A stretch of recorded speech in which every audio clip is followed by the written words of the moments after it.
If you've been stuck trying to get under 20% body fat, you're probably making one or multiple mistakes from this video. And chances are, you know the basics: tracking calories, cutting out processed food, lifting weights, and getting your steps. But something is missing and not letting you take your physique to that next level. And as a coach over the last 10 years, I see guys get stuck on 20% all the time. And the truth is, losing those last few percentages of body fat and getting down to 12 to 15% will make the biggest impact on your physique. Now, diving into it, the first mistake I see destroy more progress than almost anything else is what I call letting small slip-ups multiply. Here's a typical scenario. You're dialed in for the week, hitting macros, feeling good, the scale's going down, and then life happens. You get stressed at work, or you go eat out with friends and you grab something that you didn't plan for. Maybe it's a burger, pizza, or some dessert. And in that moment, the internal dialogue shifts. Suddenly, all you can think of is, I blew it. I ruined the diet. And because you feel like you already failed, you figure the day is over anyway, I might as well enjoy it and restart tomorrow. And just like that, a 300 calorie mistake multiplies into a 3000 calorie binge. And here's the thing, the first mistake was honest, it was just an accident. But that chain reaction that followed was a choice. And that reaction is what actually destroys your progress for the week. Here's what really happened. If your goal is to lose a pound, half a kilo per week, you need a 3,500 calorie deficit. If you slip up on a Saturday and eat 1,000 calories over your budget, but you stop there, you still have 2,500 calories of a deficit for the week. You'd be still losing 3/4 of a pound. But if you let that bad meal turn into a bad weekend, now you're destroying the deficit completely and potentially even gaining some fat. And this form of all or nothing thinking is completely unsustainable. Getting lean will be practically impossible with this mindset. Think about it this way. Imagine you're driving down a highway and you miss your exit. Do you turn the car around, drive back home, and cancel your trip because the drive is ruined? Of course not. You take the next exit and get back on route. And it's the same with your routine. You're always one decision away from being back on track. If you overate, the next meal is back to normal. No punishment, no drama. Just hit the like button on my videos and get back on it. Those who can do that quickly are the ones who succeed long term.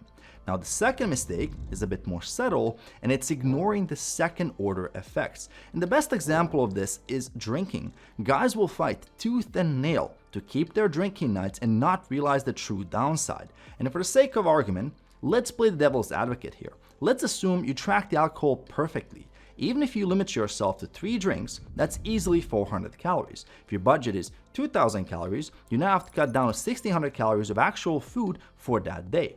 Now, you could say that it's not a big deal, but then there are second order effects. Because you have to cut down on food to make up the calories, your hunger is elevated. And on top of that, alcohol lowers your self-control. So you're putting yourself in a high-risk situation for overeating multiple times per week. And then come the third order effects. Alcohol ruins your sleep quality. This compromises your recovery between workouts and limits your progress in the gym, and messes with your hunger hormones, ghrelin and leptin, the next day. And this is the truth about drinking. It's never just a one-off evening. It's a compounding habit with a negative ripple effect that's going to set you up for failure on multiple fronts. And if you're 30 or above and you're serious about results and your health, my honest recommendation is to remove alcohol entirely. There's enough stress in our modern environment poisoning your body, you don't need to add more.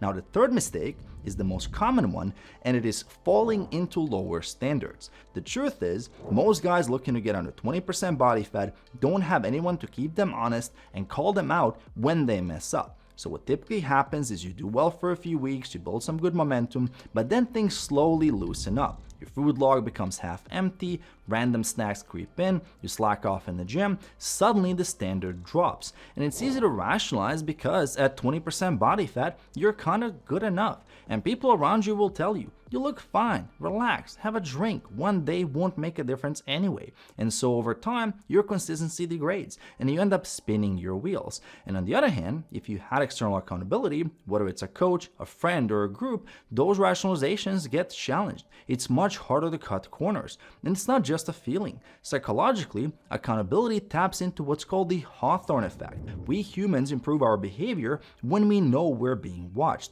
We do better when we know someone else is expecting expecting us to get things done. It makes all the difference. And by the way, if you'd like me to hold you accountable and help you reach a physique you'll be proud of, the link for coaching is in the description below.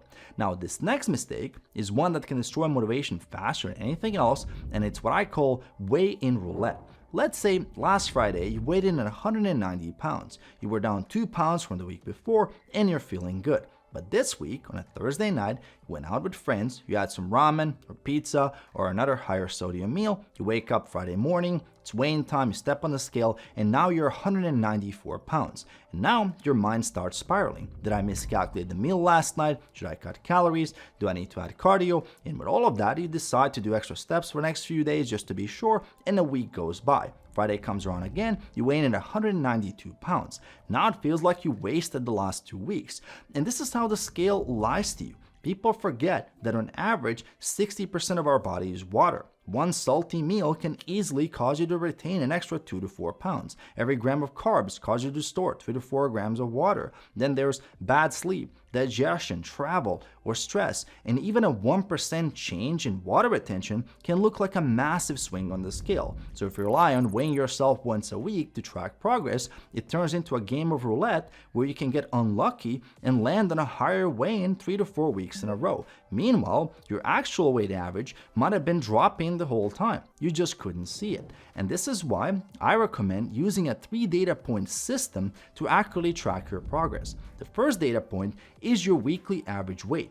You weigh yourself every day so you capture both the highs and the lows. The second is your weekly waist measurement, and third is your strength performance. And this system allows you to see the real trend.